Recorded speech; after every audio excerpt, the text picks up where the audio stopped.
How to fix Rhythm Heaven Groove is crashing on Steam. So first you want to go to your library, right click on the game and open up the properties. Now in the launch options you will need to add -dx11, then go to installed files and click on verify integrity of game files. And once this process is completed, you want to open up your browser and navigate to this link, which is in the description below. Now from the second table here, you will need to get the redistributable installer, the 86 and the 64, both of them.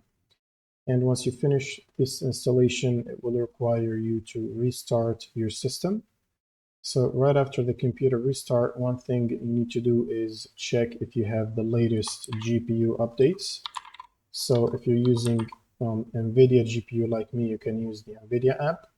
Otherwise, you can download and install the AMD software, and from drivers, and basically check for the latest available driver update and make sure to download and install it. Now, all you need to do is launch Steam as admin, right click on Steam and run as admin. And this should fix the game crashes for you. Thanks for watching and subscribe.